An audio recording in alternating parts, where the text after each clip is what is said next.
I have a lot of fond memories of the original PlayStation, but looking back, some of the games on the PlayStation suck. Actually, a good chunk of the games for the PlayStation were absolute garbage. And when I look back at older consoles, PlayStation has a lot of classics. There are all-timers on that system that still hold up, but there's also a lot of slop. Like, there's a lot of slop. And if you clicked on this video, you know that's why we're here. I decided I would go out and find the worst PlayStation games and play them to see if they were really as bad as people thought, or maybe they were just a victim of the time that they came out with the massive amount of games that were flooding the market at the time. So I went through Metacritic, I found the 25 worst rated PS1 games, and I've spent the last couple weeks of my life playing through them so I could satiate my curiosity on whether or not they're really that bad. I'll tell you right now, some are, some aren't, and some I'm mad I even have to talk about. But before I begin, I base it completely off of the Metacritic score for PS1 games. And on Metacritic, you can't get a score unless you have at least 7 professional reviews. So while I'm sure that there might be games out there that deserve to be on this list, well worse than any of the games here, it would be a bit too difficult to try and find them and then rank them based off of like maybe 1 or 2 reviews. So at some point, I might go out and I might go searching for more bad games that didn't qualify for this video. But for the sake of this, I'm sticking with the information available to me, and we're just going strictly based off of the Metacritic scores. That said, let's get into it. These are the 25 worst rated PS1 games.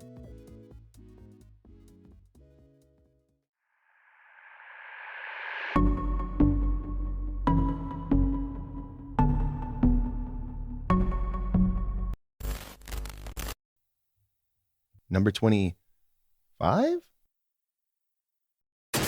Oh, that's right. It's a bonus entry.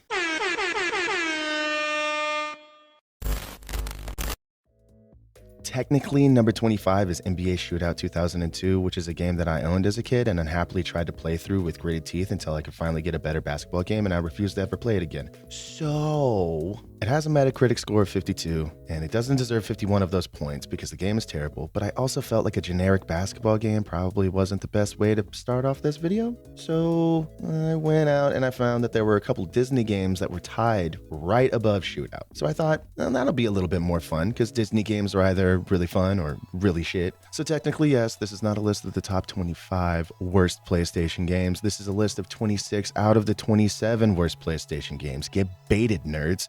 But that doesn't make a very good title, and everybody likes a good surprise, unless that surprise is Disney Pixar's Buzz Lightyear of Star Command for the Sony PlayStation. That would be a terrible surprise for anyone. Let's talk about it. Buzz Lightyear of Star Command, 54%. So any of the games on this list I hadn't played before, which is most of them, I went in blind. I didn't want to look up what type of game it was or what type of gameplay it was. I just loaded it up and hopped in. I tried to get an unbiased opinion of the game itself. When I saw Buzz Lightyear of Star Command, I was kind of surprised because I remember playing the Toy Story 2 PlayStation game, and I loved that game as a kid, so I figured that this would be, kind of the same thing, like a 3D platformer where you just have to collect things, collect spaceship parts, and then go save Woody, just like a simple 90s, early 2000s platformer. Well, that's not what I got at all. I loaded into the first level. Basic synopsis is there's a bad guy trying to escape. You have to get to his escape point. If he gets there before me, I have 15 seconds to make it there, or it's game over. If I beat him there, one of my buddies helps me. They zap him. It makes the boss fight a little bit easier, even though the boss fights are really easy anyway. And I was sitting there and I was like, oh yeah, that doesn't sound too bad for a first level. All right, yeah. Well, it is. Because Buzz controls like his feet are tied together, and there are so many power-ups and random things on the screen and in the path that are, 1, never explained to you, and 2, don't register when you run into them half the time anyway, that it doesn't really make any sense. But I fought through the first level, I beat the boss, and I was ready to move on to whatever the next level was, because whatever it was had to be better than this weird race type thing that they had just made me play through. And that's when I realized it's the same thing. It's just a different villain. It's just a different course. This is the entire game. The entire game is Buzz Lightyear running downhill, running into walls, most of which are invisible, and taking random damage from undodgeable enemy attacks. Not that that matters because there's so many health pickups, you literally are never in any danger of dying. And then you get to the boss and you just spam whatever weapons that you have and you keep picking up ammo because it just continually respawns along with health pickups. And then you just move on to the next level. I'm not sure who came up with this concept, but they should be beat up and bullied. This is dog shit. It's 14 levels of just running. It's like Temple Run, but like bad controls, and it's ugly. And at the end of each level, you get this super pixelated scene from the Buzz Lightyear of Star Command cartoon that was airing at the same time. Sure, that's cool, I suppose. Oh, and on top of being a bland, boring concept with terrible gameplay and visuals, they fucking paywall you once you get to the third level. If you just do what they tell you to do at the beginning of the level and you run as fast as you can and you get to the end before the boss and then you beat the level boss, that's fine for the first 2 levels. If you try to go to the third level, you need 3 medals. You only get 1 medal for beating the boss. So you have to go back to one of the first 2 levels and get another medal either for collecting galactic credits or saving all 5 little green men that are on the level, which is really annoying because half the time you run into them and it doesn't register. So you have to turn around and go back and touch them again. And then you lose all your progress with the boss that you made. It sucks. I guess you could do time trials to get a medal as well, but I'm not going to touch that with a 10-foot pole, so no. It just seems like kind of an insane concept that a linear game like this would implement a mechanic that locks up future levels even when you've beaten the final boss of the previous level. I understand that they're trying to give the game some form of replayability, but they did it in the dumbest way possible. You know what a good way to make a game replayable is? Make a good game. Speaking of good, nothing in this game was very good, which is a shame because Toy Story is an IP that's awesome, and it has a pretty good history of video games. This being a miss says a lot, honestly. Anyway, Buzz Lightyear of Star Command gets a 3 out of 10, moving forward as fast as possible to get the taste out of my mouth. Number 25, Disney's Lilo and Stitch, 54%.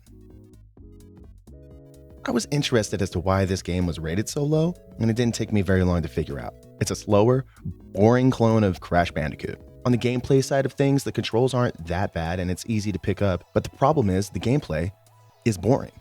It's the same thing over and over again. You jog forward through a level, jump gaps, gather, little collectibles, and then go to a little hub level where you beat a stone golem boss. By the way, no way a challenge.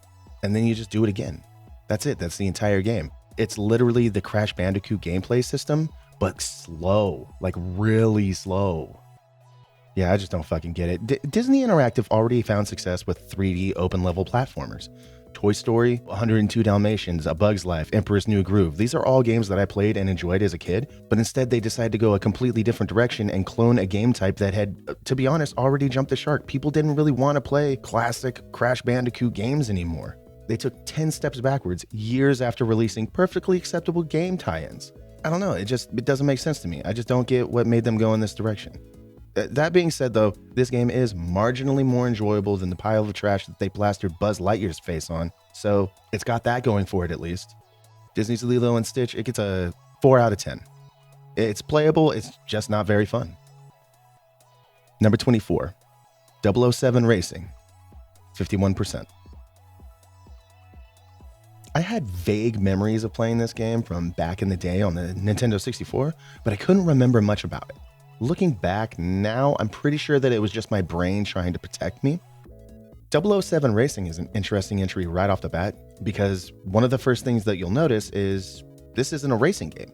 There's zero racing, actually. There are times that the levels are like time trial style, but that's as close as you get to an actual race. They literally could have called this anything else besides 007 Racing, and it would have made more sense. The actual gameplay is closer to like that of Driver. You go here, you pick someone up, you blow up something, you outrun like a tank or a helicopter, whatever. Now, this game does have a pretty good variety of missions spread out across 12 levels. They all play a little bit differently, so it's kind of cool. And there's also a nice assortment of vehicles you get to drive, although most of the time it doesn't really matter because they all look like a smacked ass. The graphics in this game are some of the worst on this entire list. They're so bad that they legitimately take away from what could have otherwise been a rather enjoyable experience. And I'm not going back and comparing the graphics in this game to modern day visuals and thinking that they look bad. You compare this game to dozens of other games that came out in late 2000 and they'll make this look like it was being played on a Game Boy. The graphics make it hard to see what you're supposed to even do because half the time you can't even make out what's in front of you. Like, it's a mess. It sucks because with slightly better graphics, this could have been received way better. But you're racing against the clock trying to find a crate or something, and in front of you is this unintelligible mess. It takes away from any fun that you were trying to have. Graphics aside, this game is pretty decent. The driving mechanics are good. I mean, it's not Gran Turismo or anything, but it works well enough to be not working against you. All in all, this game wasn't as bad as I assumed it would be, but the horrific visuals take away from the experience and legitimately stop it from being as fun as it should be. 007 Racing gets a 5 out of 10. Bad graphics are basically the only reason that it wasn't a 6 or a 7. Number 23, Twisted Metal Small Brawl, 51%. I will preface this entry with a warning that if you're a Twisted Metal fan, some of the things that I'm about to say in this section will probably come across as blasphemy, but it's my video and it's my opinion. Yell at me in the comments section. I'm going to start by saying this. This game shouldn't be on this list. It doesn't deserve to be ranked in the bottom 25 or anywhere near it for that matter. I have a feeling I know why this game got ranked as low as it did, but I'll address that in a second. First, we're going to talk about the game itself. This was the 5th Twisted Metal game to come out on the PlayStation, and it was a pretty big departure from the vibes of the other Twisted Metal games. While the others were a lot more dark and sinister feeling, this game took the universe and the characters that we had gotten to know so well over the last 6 years or so, and they kidified it. All the characters are now elementary school age, and the cars that you're battling in are RC cars that they use on maps like a playground, a sandbox, a kitchen, etc. Some people saw that, and I assume it immediately turned them off to the game because they didn't like the aesthetic as much as the darker vibes of the previous 4 games. But if you wanted it to be dark and dreary, there were already 4 other games that had all done that. So what's the problem with them trying something different? Especially since I think the new look and the setting works extremely well. It made for some cool redesigns on the vehicles and some cool map locations.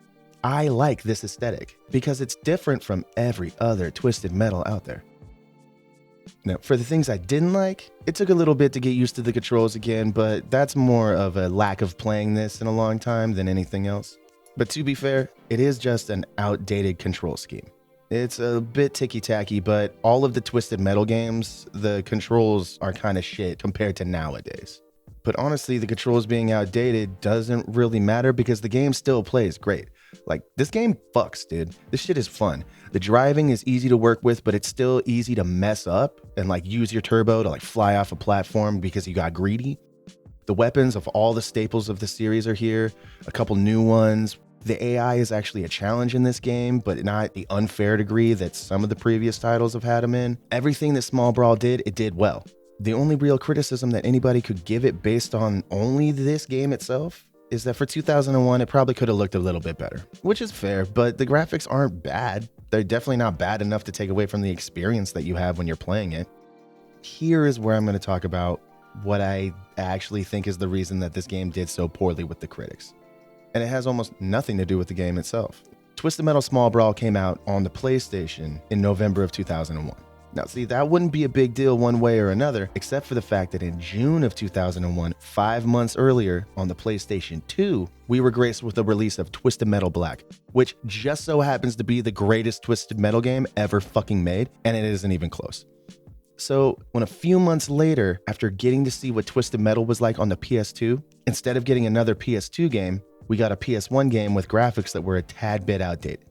It wasn't anything that Small Brawl did wrong. It's just that it wasn't black. I don't think it mattered how good this game was. It was gonna get panned because it wasn't what people wanted at that moment. Which sucks because this game is really good. It's really fucking good. It's fun, it's fast-paced, it's classic Twisted Metal with most of the kinks finally worked out, and it doesn't deserve to be on this list. This is not a bad game. I don't know how many times I have to say it, but it's not a bad game. Not only is it not a bad game, not only is it not the worst Twisted Metal game, this is the best Twisted Metal game on the PS1. It took all the positives from the previous titles and it got rid of the more frustrating shit, and it turned all of it into a really, really fun time. I don't know how else to say it. This game is just fucking fun. If anyone is actually watching this video and they also happen to like Twisted Metal, they're probably cursing the day I was born because I think that this game is better than Twisted Metal 2. But I went back and I played 2 and I played 3 just to put them up against Small Brawl for comparison. And it's not even close. This game gaps every other Twisted Metal game on the PS1. Oh, hey, look, I can bump into a wall and I don't lose 3/4 of my fucking health. Nice. Oh, hey, my opponents don't have frame perfect aim with every single weapon. Sick, dude. This game is dope. It shouldn't be here. And, the critics that said it sucks, they sniff bike seats for fun. Nah, it's egregious. This game is 24 years old and I sat there for 4 or 5 hours after I played through getting some footage, just playing the game. I played through it a few times with some characters. I unlocked some new ones. Like at some point, I'm going to go back and I'm going to play the rest of it and try to unlock the rest of the characters that I'm missing, because it's a good time. It's fucking fun. Twisted Metal in general, to be fair, has never been everybody's cup of tea. It's a series that is pretty divisive between gamers. You either love it or you don't. But I love it. So that's why Twisted Metal Small Brawl, rock solid 8 out of 10. I will die on this hill. If you've never played it and you're a Twisted Metal fan, give it a shot. It is well worth it. Don't listen to these critics. They are lying to you. Number 22, Evil Dead, Hail to the King, 51%. In 1996, a game called Biohazard was released in Japan. And a year later, it would be released in North America, going by the name of Resident Evil. Now, this is a game that revolutionized the genre that would become survival horror, and it brought zombies back into the mainstream view. And when you reach that level of success, obviously there's going to be a lot of imitators. They want to try and cash in on that gravy train that's just chugging past them. One such game was released in December of 2000, and it's called Evil Dead, Hail to the King. Because what IP could possibly be better than one whose last installment came 8 years before the game came out? Now, don't get me wrong, I am a slut for a fixed camera game with puzzles and monsters. I also love the Evil Dead movies, specifically Army of Darkness. So when I loaded this up, I was like, oh, okay, I'm probably gonna dig this. And for a while, I did. First few minutes, I'm in the cabin. I'm looking for answers. I kill the first monster, who's a deadite. I kill it with an axe, and then the next one, I use my handy dandy chainsaw arm on, and then I search around a little bit. I get used to the controls and the weapon system, and then I head outside to go solve more puzzles and kill some damn monsters. And that's where it all goes downhill. See, up until this point, the controls have actually been all right. A little stiff, but nothing too awful. But see, out in the open, trying to fight these monsters that move a lot faster than I do, didn't feel so great. It wasn't awful, but it just felt a little clunky. Nothing that's going to ruin the experience for me, though. I was all in. I was ready to go save the day. So I kill the deadites, right? And I start searching the area for items. As you do in these types of games. You clear a room, and then you search every nook and cranny for any ammo, any healing, any puzzle-related item that you can find. Like, that's just what you do. So I do this for about 30 seconds, and as I walk over to pick up a little thing of healing, suddenly 2 deadites rise up out of the ground, start making their way to attack me. That's no big deal. I must have walked over like a spawn point, and so they spawn a couple more. Yeah, easy. Whatever. So I take care of these motherfuckers, no problem. I heal myself, and then I go back to grabbing the items that are laying around. A few seconds later, more deadites spawn in. And it was at this moment that I realized that these sons of bitches over at THQ did the most unforgivable thing that you could possibly do in a game where ammo and health items are scarce and you need to search for clues and helpful items. They made the enemies respawn.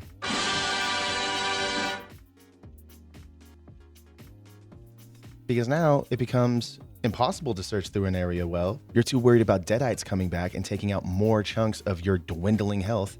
Also, I hadn't mentioned this yet, but this game, especially the first half, very melee focused, which means no matter what, you're gonna get hit at least a couple times when you're fighting the deadites, which if you get hit 1 or 2 times, that's a third of your health. This instantly took the game from being fun to being a stress-filled sprint. I'm just out there trying to avoid as much conflict as possible, grab anything that's blinking or glowing that I can see, and just move out of the map so I can't get hit. Problem is with that, like I said, the movement, clunky. So that makes it pretty hard to try and dodge any of the enemies that you come across. So you just perpetually take damage. There also aren't many save points. So there's a good chance you're just going to die and lose an hour of work or so because you got stuck and you couldn't move through the deadites who have surrounded you and started hitting you. Can't move through them, even though they're ghosts. They literally come up through the ground, but you can't pass through them. Cool, makes sense. Now, the second half of the game isn't like this at all. It's a lot more linear. It's a lot more action oriented. You just got your shotgun. You're going fucking crazy. It's awesome. It started resembling, fun again. But the problem is that most people won't ever get to see that part of the game because they won't make it past the first half without throwing the shit away. The graphics are fine, I guess. Nothing to write home about, but they're not an eyesore. The humor of the movies is there, and you have a button that you can hit to have Ash say one-liners. Ash also voiced by the one and only Bruce Campbell, so that's fucking cool. The music and the sound in general, that's really well done. The core of this game is solid. They just made one catastrophic gameplay decision, and it drags the rest of the game down with it. Evil Dead Hail to the King spawn spams its way into a 4 out of 10. What a fumble. Number 21. Action Bass, 51%. When I first read that name, I thought it was action-based, and I was like, kind of sounds like it could be a cool game. And then I realized, no, it's bass and it's a fishing game. Well, here we are. Also, if I need to confess anything during this video, it's this. I've never really played a fishing game. Now, don't get me wrong, I've spent countless hours fishing in dozens of different games like Stardew Valley and Animal Crossing, but I've never picked up a copy of a legit fishing game and thought, wow, that's really what I want to play right now. But I'll tell you, if I ever do feel the need, I won't be playing this bullshit, that's for sure. This game is bland. Yeah, bland. We'll call it bland. That's, no, actually, no, fuck it. We'll call it what it is. This game is fucking boring, and it's got no fucking substance, and it sucks. You have like 4 places you can go, 5 different lures you can use to create a sense of, ooh, gameplay variation. No, none of it matters. It doesn't make any difference. All the fish act the same. All the lures work the same. And all of it comes in a really, really ugly fucking package. And it's not the worst looking game on this list, but it's not very far off. This shit is buns, dude. I did spend over an hour trying to win the competition at the first location, and when I finally figured out how the game worked, it was a solved game. Yank your lure back to you until you get the lure action bar filled all the way up, and then you just hold X. That's all you do. Eventually some fish is gonna come grab it. You just reel them in. It's mindless. It's that easy. You do that 3 or 4 times in 2 minutes, and you probably have a higher weight than anybody else in the standings, and you get to go to the next location that looks slightly different, plays the exact same. You could see and do everything there is to see in this game in less than an hour. It's a very one-note game. It also feels exceedingly Japanese. I don't really know how else to describe it. It feels like a Japanese arcade game without the arcade part. But I looked it up and it's not. It's never been an arcade game. So they just made, it's very weird. Oh, one positive thing about this game though, anytime you hook a fish, this banger starts blasting. Fish on!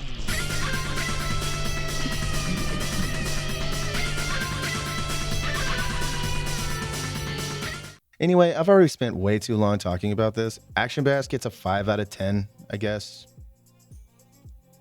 Number 20. Blade, 51%. When I saw that this game was on the list, I shuddered. Because even though I hadn't played this one before, I played the Blade 2 game on the PS2 and already had my heart shattered into a million pieces. I didn't want it to happen again.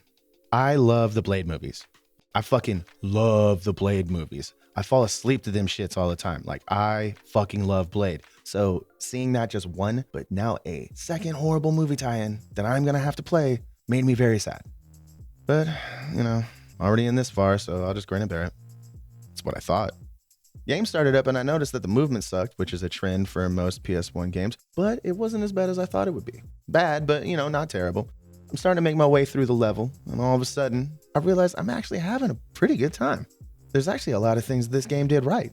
Graphics aren't up to snuff for 2000, but they're passable. The gunplay mechanics work a lot better than a lot of games that were coming out around this time.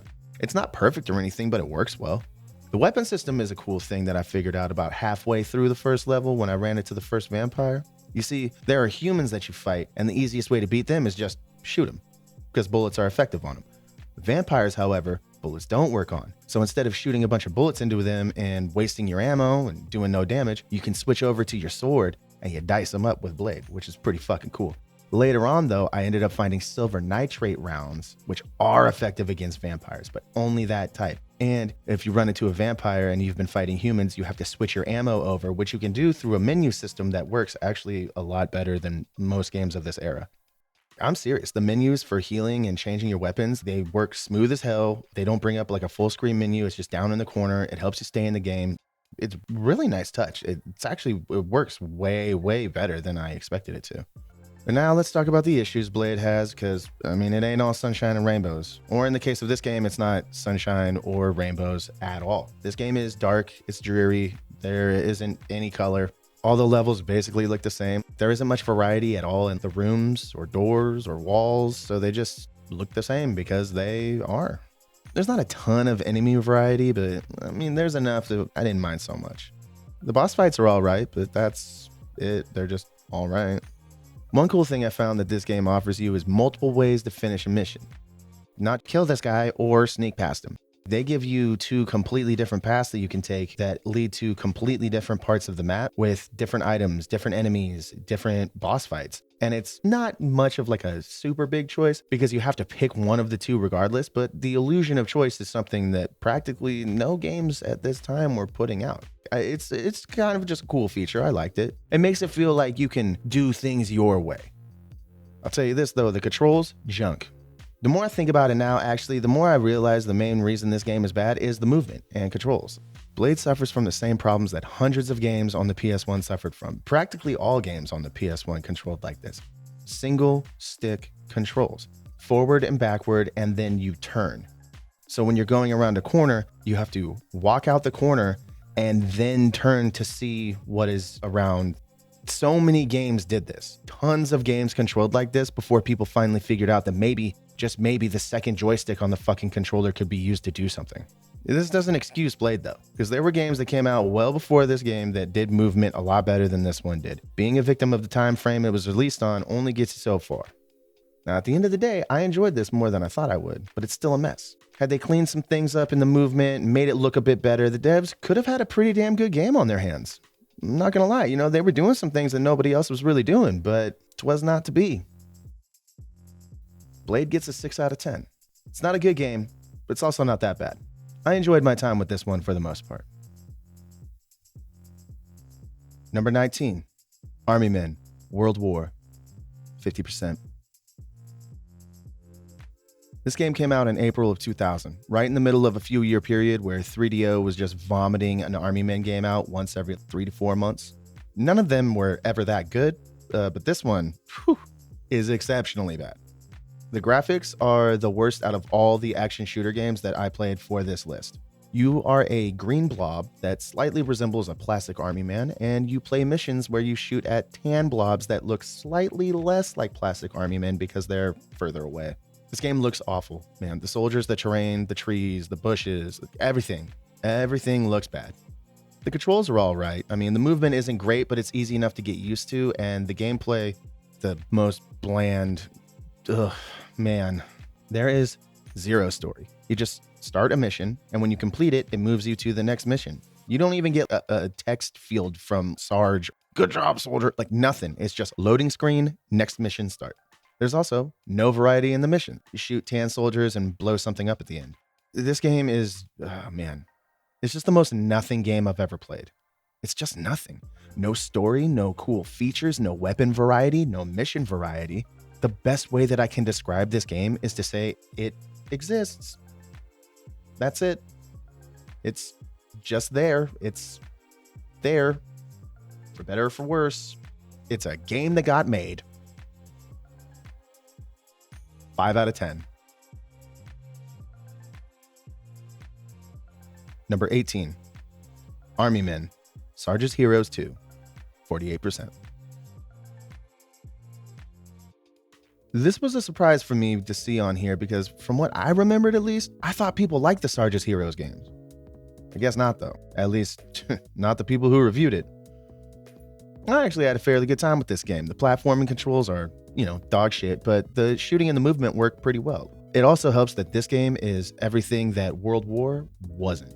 It has a storyline, tons of characters, lots of different weapons and items to use. I mean, once again, there's only tan soldiers that you're fighting, but that's a problem with every game in this series. This game has a ton of personality. It doesn't make up for all of its flaws, but it helps. Once again, graphics aren't very good, which was an issue that people had with the Army Men games basically the entire time that franchise was around. I played the 64 version of this recently, and I can honestly say that version, way better than this one. But this version still does a decent job at giving a couple hours of fun. There's one issue that I had though. It isn't a very long game. It has 17 missions, and it makes you think that there's a lot of content there, but most of the missions are only like a couple minutes long. I'd say it takes me an hour to run through the entire game on the PlayStation version. Now, I mean, that's not terrible, but the problem is it doesn't really have much replayability. So unless you and your friends are going to play the multiplayer against each other, I just don't see people spending too much time with this one once they beat the game. Army Men, Sarge's Heroes 2 gets a 6 out of 10. It's clearly better than its cohort, but that doesn't make up for the faults that they share. Number 17, Freestyle Motocross, McGrath versus Pastrana, 48%. Remember how I talked about Resident Evil revolutionizing a genre and how many copycats came out afterwards due to its massive success? So if you take all of that and then you replace Resident Evil with Tony Hawk's Pro Skater, you're going to have even more examples of subpar imitation. At least with some of the Resident Evil ripoffs, they were decent fucking games. Every company under the sun started going out and grabbing any and every extreme sports athlete, anyone with an even marginally famous name to attach to their shitty fucking games. Now, don't get me wrong, I'm happy that the dudes were getting paid, but I'm not happy that their names will forever be attached to garbage like this pile of dog shit. This game is horrible on every level. Horrible. You can only choose between Jeremy McGrath and Travis Pastrana to play as, and this game came out in November of 2000, 2 playable characters. You have to be fucking kidding me. And there's nothing to help you figure out how to do tricks or break or do anything, unless you have, I guess, read the manual, which I'm very glad that I don't own, because if I did, that would mean that I spent actual real American dollars on this trash, on this basura. Oh, it's so bad. It's so fucking bad. Visually, it looks like you took a motocross game that had decent graphics and then you put it in a blender. This looks like shit and it plays like shit. The racing is boring and the freestyle mode makes no sense and the tricks are hard to do because you don't get any air off the jumps when you go off of them, which is literally the only reason that you buy a motocross game is to go off jumps and get big air. The sound is a mixture of bad generic rock music and the same 1 second loop of a bike revving and just over and over and over again. Listen.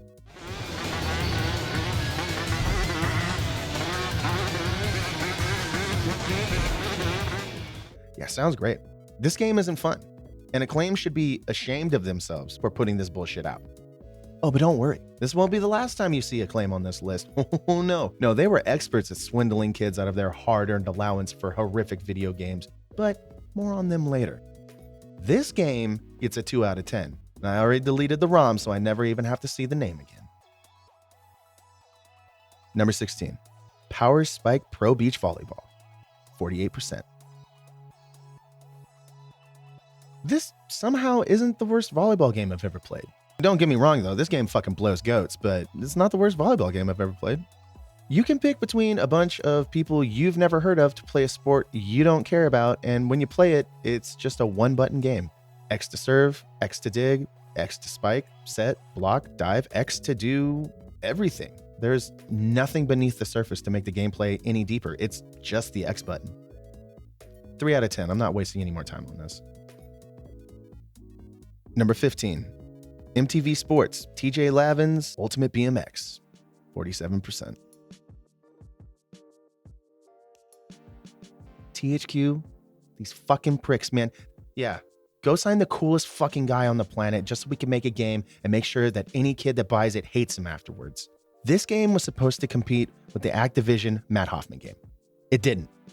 This game plays, looks, and feels like shit. Like the physics are bad, the trick system is bad, the levels are poorly designed, the riders look like shit. Everything this game does, it shits the fucking bed. Which, by the way, is fucking insane to me because they already had a blueprint, dude. They already knew how to make a game like this because Activision had already done it.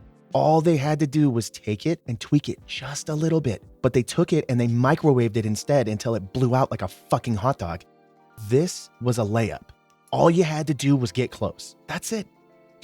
Just get within the same ballpark. Just do what they did a tiny bit different so you don't get sued. That's all you had to do. Don't make your own game. Don't go out and make your own game that highlights all the worst parts of itself, man. What the fuck? And also, how dare you sign TJ Lavin and put his name on this and promote it? I love that guy, but you fucked him, THQ. You fucked him. Just like you fucked over anyone who bought this and played this horrible goddamn game. Ugh. All right, now that rant is over, I really hope that they didn't make a whole series of MTV sports games. That would really suck. 3 out of 10. This would be a 2, but I can't do that to TJ Lavin. Number 14, Mike Tyson Boxing, 44%. I have a love-hate relationship with boxing games because a boxing game is one of only 2 things. It's awesome and fun, and your friends and you can spend hours and hours on the game just beating the shit out of each other, or it's absolute garbage. There is no in between that I've ever come across, and there are a lot more bad boxing games than good ones. Mike Tyson Boxing was released in late 2000. Now, obviously, Tyson has been associated with a boxing game that was very, very successful before this, but that game was put out well before Mike Tyson not only became one of the most controversial people in sports, but in the entire world. On top of being rather controversial at the time, the development team decided to go the route of Punch-Out and not sign any other boxers to put in the game, and just try to sell the game off of the name of Tyson alone. Whether that was a good decision or not depends on how much they sold, but seeing as how Codemasters never made another boxing game as far as I can tell, I would assume it didn't do super good numbers. But I don't care about the sales. I care about whether or not the game is fun. So let's dive into this one, because this was one of the more surprising entries. Starting off the game, I decided that I would play Showcase Mode, which puts you in a small tournament to become the undisputed champ of 2 fictitious boxing organizations. I chose to play as Tyson, obviously, because he's the shit, and I literally just button mashed my way to victory against a bunch of generic boxers. At the end, I unlocked some dude I could care less about because I'm pretty sure all of them have the exact same stats and moveset, and if they don't, it isn't really represented in any way. It's not that having a lack of real boxers is the issue, because some of the best boxing games only contain fake cartoonish boxers. Look at Punch-Out, look at Ready to Rumble. These games are really fun, and they have these outlandish, over-the-top, larger-than-life characters in them. The problem with Mike Tyson boxing is that none of the characters are over-the-top or cartoonish enough to be interesting. There's Big Russian guy, there's Voodoo Witch Doctor guy, there's Asian martial artist guy, but none of them feel outlandish enough that I would want to play with them. There are 8 to start with and 8 more you can unlock, and as big of an unlockables guy that I am, I still couldn't care less about getting any of these fighters unlocked. If you're gonna have generic characters in your game, you gotta make them interesting. So I was afraid that this game was just incredibly easy and that you could just button mash your way through the very mediocre mechanics. But then I started up career mode and I found it's actually surprisingly deep. So you can pick your country, and then you can pick which weight class you want to fight in, and then you can customize them when you pick them, so you can turn them into like your own fighter. You can rename them and all that stuff. Then you have to balance training and eating, you have to watch your weight, you have to book fights, but you need to book fights far enough out to where you can get into fight shape by the time it comes around. But you can't wait forever either, because you'll lose your ranking because people who are fighting while you rest will jump you. See, I found out the hard way though, going into a fight underweight and out of shape. I got bitch slapped to the bottom of the heavyweight rankings. I could button mash in the showcase mode when I was playing with Mike Tyson, but I can't do it in this one, which is cool. I actually had to try and fight smart and learn the game mechanics. But that's where the problem comes in, because as interesting and as technical the rest of the career mode is, the actual boxing part isn't good. If the gameplay isn't good, then it's all worthless, which is a shame because there's a lot of things that this game did right. It looks pretty good. It's got a couple unique modes. I could have seen myself dumping hours into the championship mode to move up the rankings and try to win a world title. And then when you do it, you can go back and you can do it again to try and beat your own records. You know, how old was your fighter? How many weeks did it take you? Things like that. And these are records that the game keeps track of for you. This is just another small thing that I thought was cool. But all of that is garnish. The actual meal is the boxing, and that falls short. It's slow, it's sluggish. You can't tell if you're doing damage or not. You can only see a meter in the middle that lets you know what the points are for that round, so it takes the guesswork out of it. Fighting for points and not going for the KO is a way to win, but again, for that to work, the boxing needs to perform well. At the end of the day, Mike Tyson boxing doesn't perform well. That's why it gets a 5 out of 10. The actual in-ring gameplay kills any of the good that they put into this game. It's a shame, but it is what it is. Number 13. Danger Girl, 43%. I knew nothing about this IP before I started playing this game. Honestly, I still know basically nothing about it. I really thought that it was like some TV show that was airing, but apparently it's just a comic book series that's still being published today. So, hey, good on you, Danger Girl. The vibes that I got from the cutscene that started this game off was basically if you combined Charlie's Angels and Tomb Raider and you made it slutty, this is what you get. Along with a sandwich and some milk. All right, mister, what do you think you're doing? When you get to the actual gameplay, it's just a Tomb Raider clone.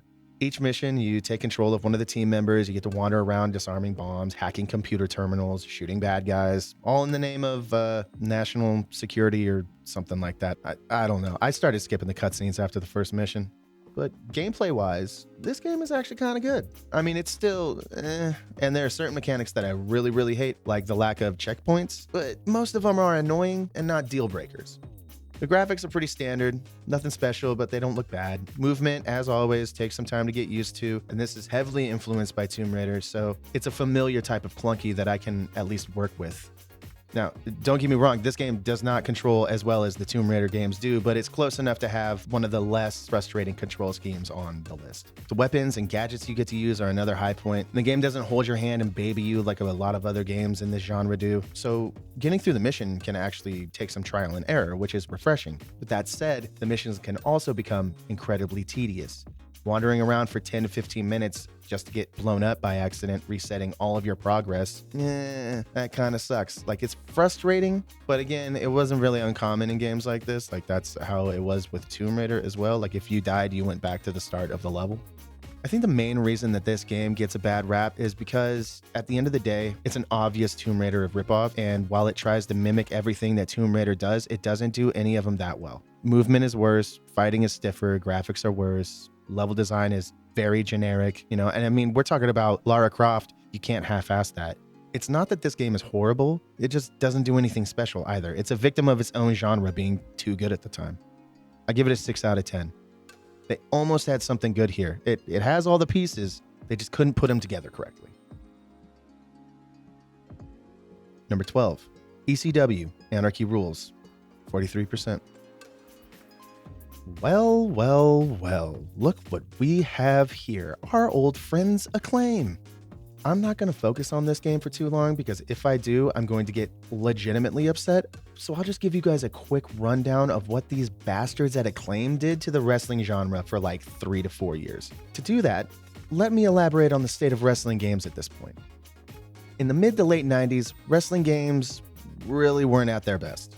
Over on the Nintendo side of things, from 97 onward, they were eating real good, and they kept doing so until the end of the console. On the PlayStation side of things, though, we weren't so lucky. Wrestling games on the PlayStation are notorious throughout the community as perennially bad. And it really comes down to the fact that in late 1996, a game called WCW vs. the World was released by THQ using the Aki engine.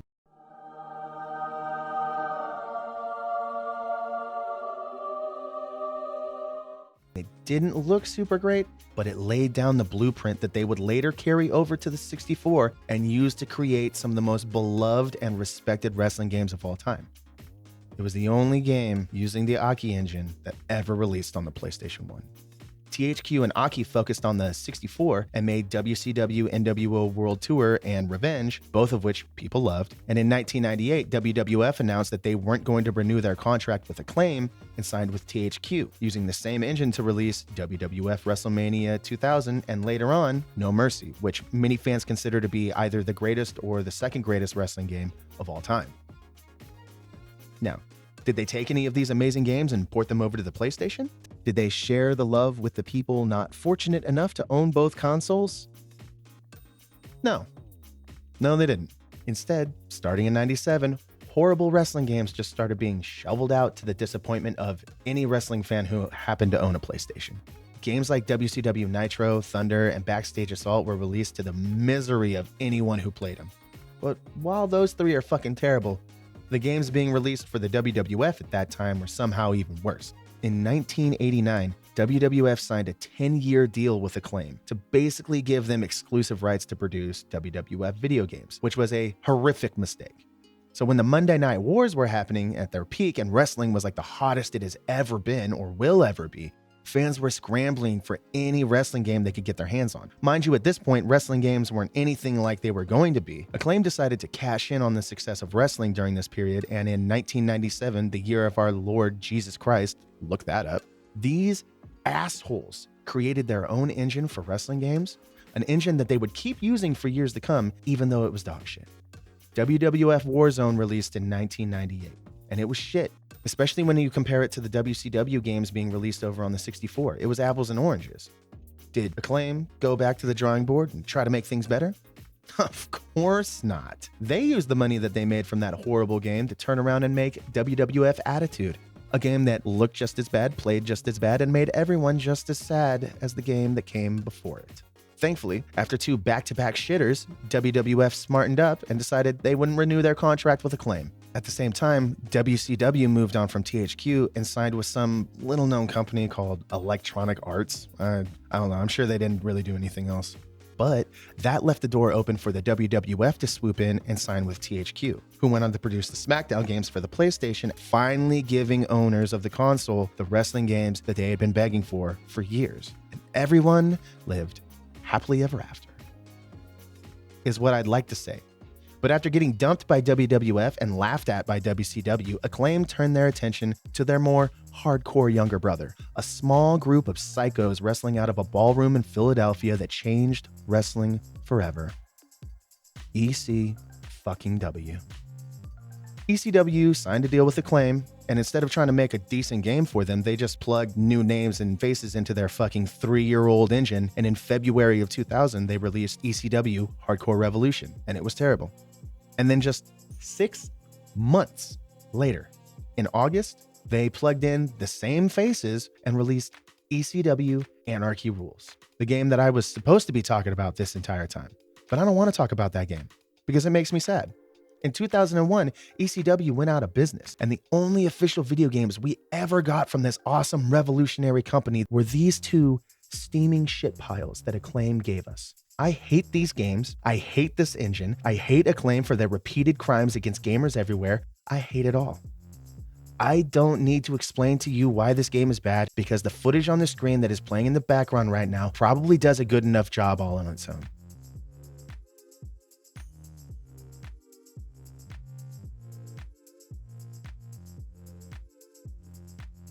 This is a 1 out of 10. This game getting over 40% is insane. The shit sucks. Never play it. Your life will be better for it. Moving on. Number 11, Jeremy McGrath Supercross 2000, 43%.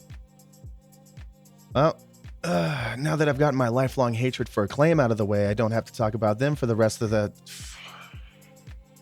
God damn. Well, if you're keeping score, not only is this Acclaim's 3rd appearance on this list, but it's also Jeremy McGrath's 2nd time. Oof. This poor guy can't catch a break.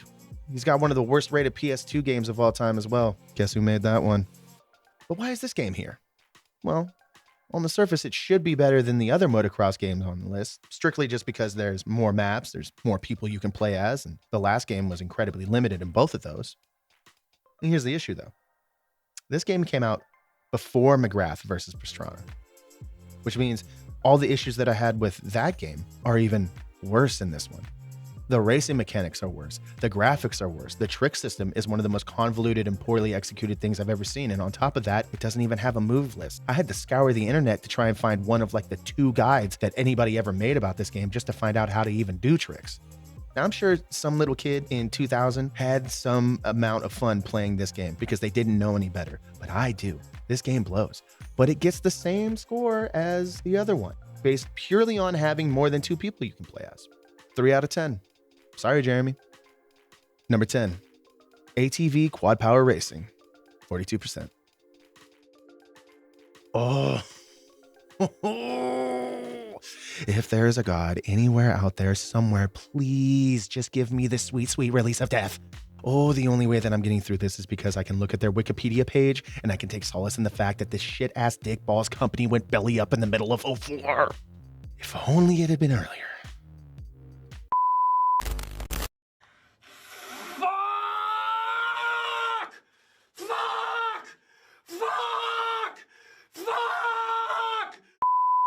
Anyway, this game isn't as bad as the motocross games I've already talked about. So there's that.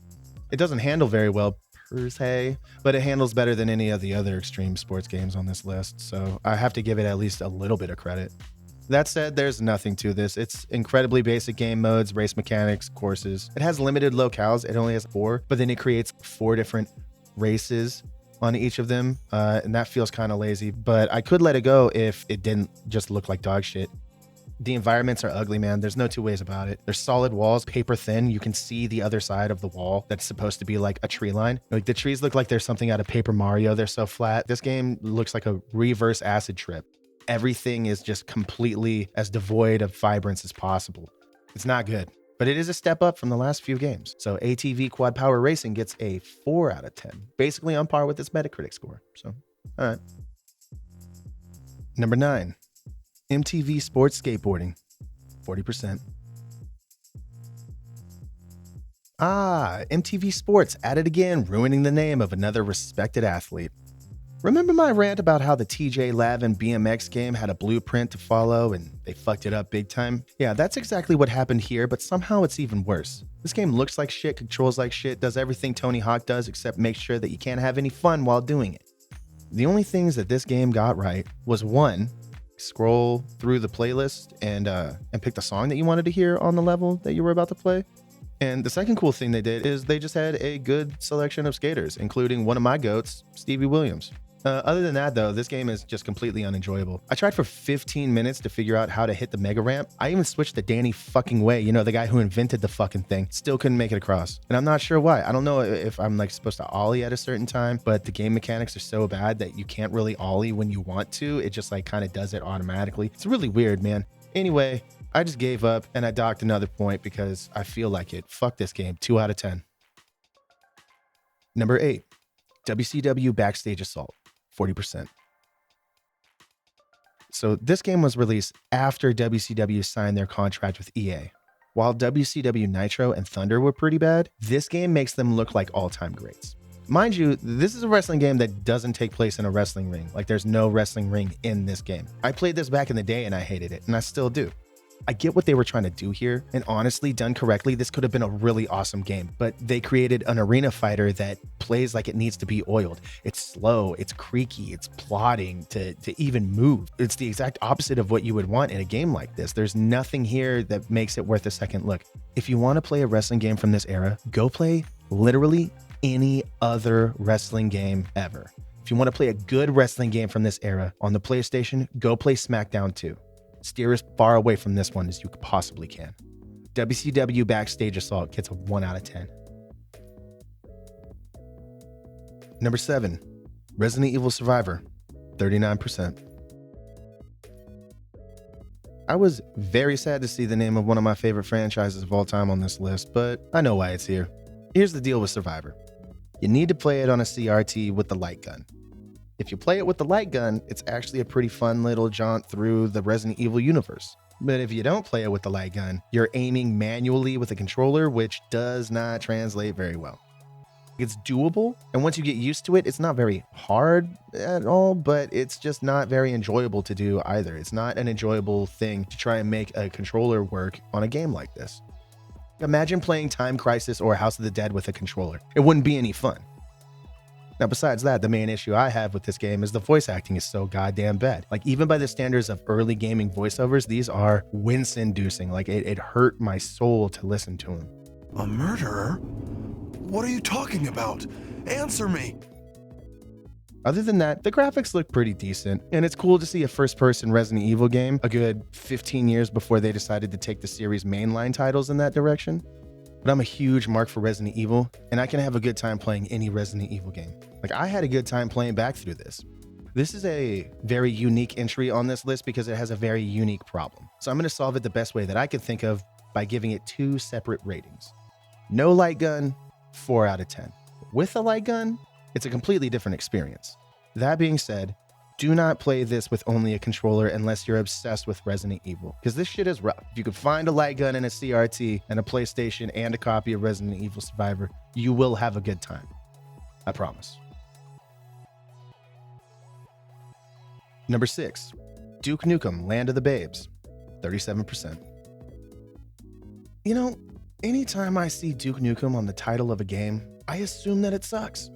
In my lifetime, I don't think I've ever seen the release of a Duke Nukem game go very well. I have no clue how this series or this character have survived as long as they have, honestly. Like, I get the charm of the early titles and Duke spouting off the one-liners, but that wore off decades ago, man. Like, it's pretty clear when you start playing this game. The game looks all right, and thankfully not all the levels look exactly the same, but the control scheme sucks, and the gunfighting is brain dead, and the platforming is abysmal.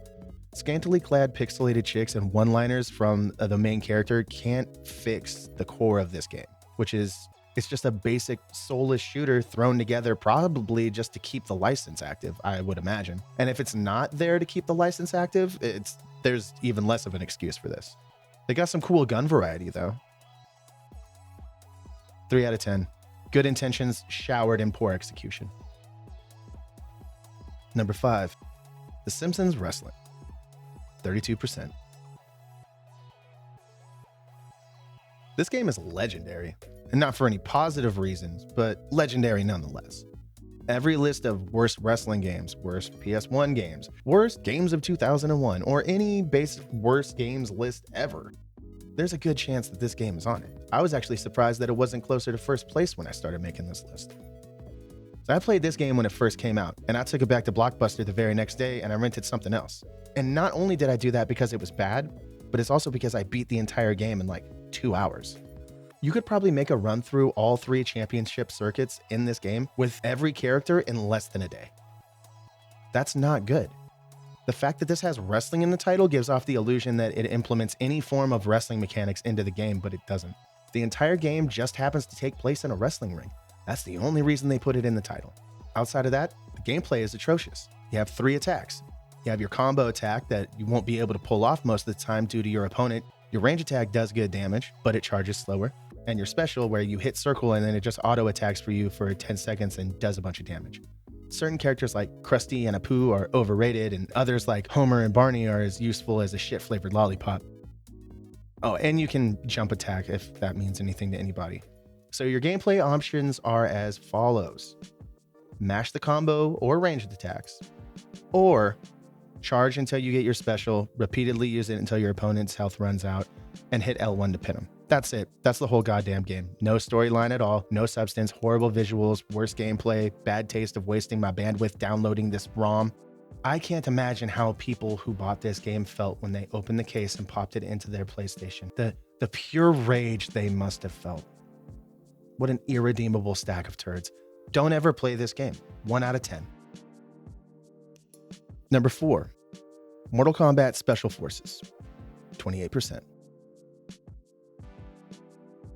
I was dreading playing this game, and when I saw it come up next on the list of things for me to play, I broke out into a cold sweat, because I've played Mortal Kombat spin-off titles before, and I know the irreparable emotional damage that they can give to you.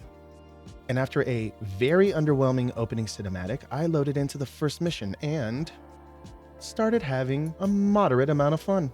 Let me get the negatives out of the way first. All right, this game doesn't look great at all. The character models are all right, but the environments are super repetitive and they all look the same. If you loaded up 2 screenshots of the warehouse level and the sewer level and asked me to guess which one is which, I'd probably get it wrong. On top of being similar, the textures are just really bad. Outside of the visual elements, one thing that really holds this game back is the camera.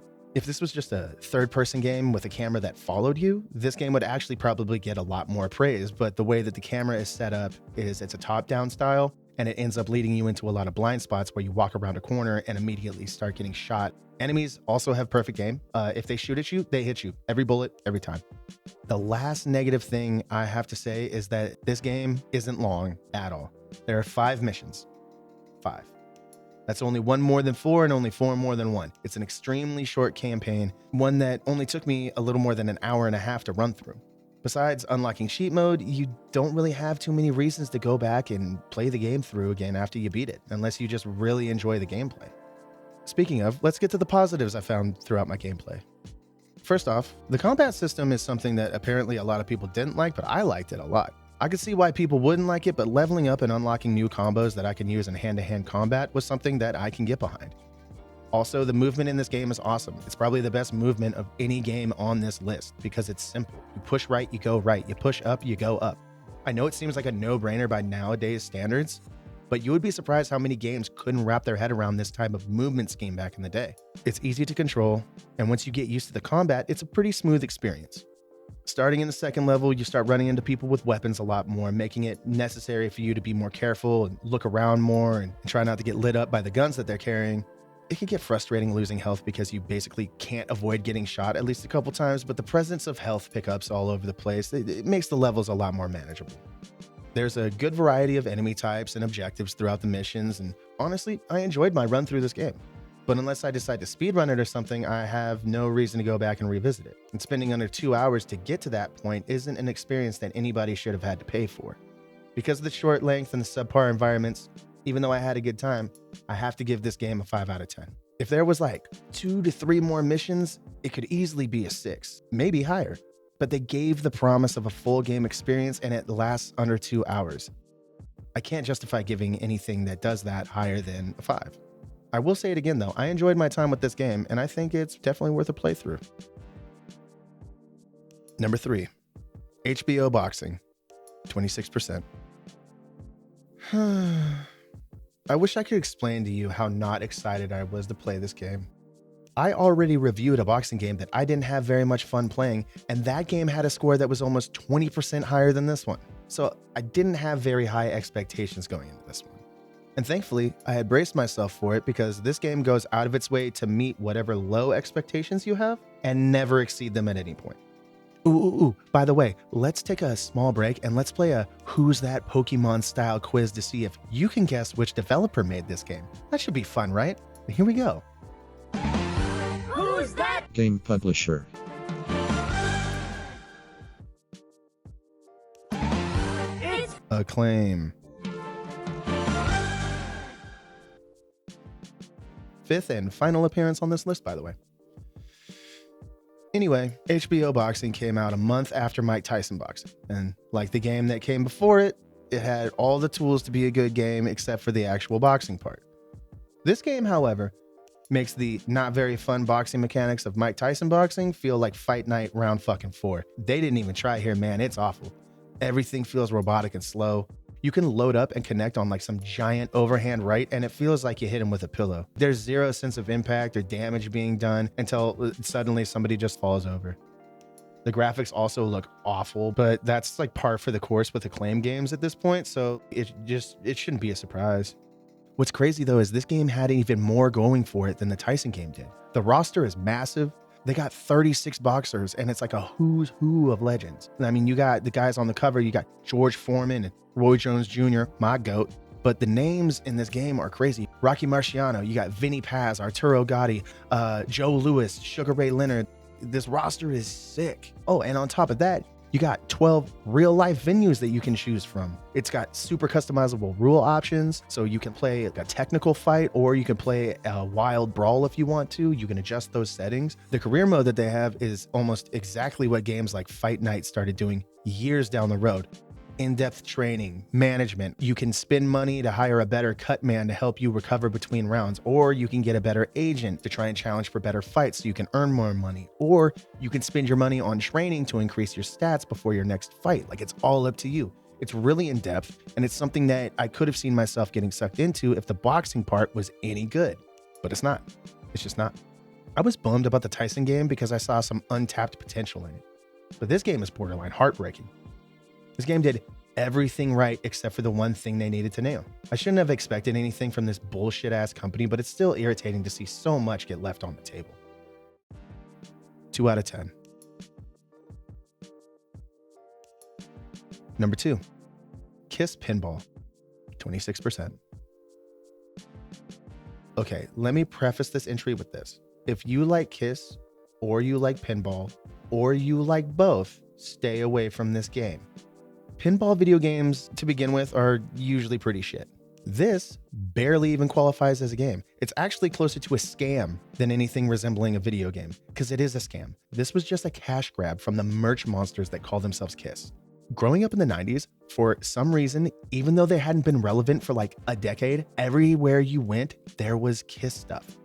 Everywhere. We're talking plates, cups, bed sheets, phones, seat covers, clocks, action figures, snowsuits, trading cards, bicycles, basketballs, stuffed animals, fucking caskets, fucking everything, fucking everywhere, fucking everything under the sun had some form of Kiss branding on it. Kiss also had some legendary pinball machines. So guess how many pinball machines they had on this game? 2. That's all you get. 2 pinball machines. And they play like shit. The camera zooms all over the place. You can't even tell what's going on half the time. I thought I was going to save this for the last game on this list, but nope. Kiss and their license happy brand get the honor of receiving the first 0 out of 10 on this list. And number 1, Dragon Ball Z, Ultimate Battle 22, 25%. This game is, this game is a lot of things, man, and none of them are good. This is a bad Super Nintendo game with long load times. This is more or less a port of a game that came out on the Super Nintendo in 1993, and somehow they took that game and turned it into one of the most miserable gaming experiences of all time. This is a slow, ugly, clunky mess of a fighting game, and it takes an amazing IP and it shits all over it. A 2D Dragon Ball Z fighting game, that's not even a layup. That is a dunk. That is somebody holding you up above the rim so you can just put the ball in there. They made like 40 of them shits, and most of them were just fine. This one, however, is embarrassing. This game sucks. Everything about it sucks, except for the size of the roster. The combat is slow, which is the exact opposite of what you want from a Dragon Ball Z game. The 3D backgrounds look like shit, and what makes it even worse is that this shit might have been made in 1995, but they didn't release it in North America until 2003.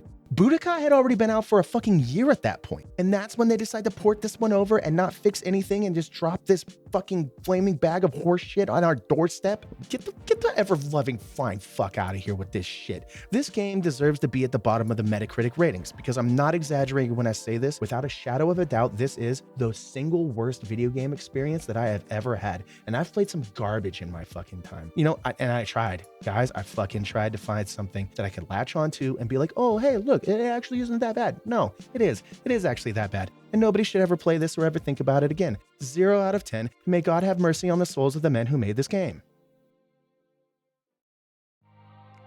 All right. That's about it for me. If you tuned in and made it all the way here, thanks. Leave a comment telling me why I'm wrong, or just click off the video and enjoy the rest of your day. It doesn't really matter to me. I'm probably sleeping right now anyway. Until next time, take care of yourselves. I'll catch you on the flip side.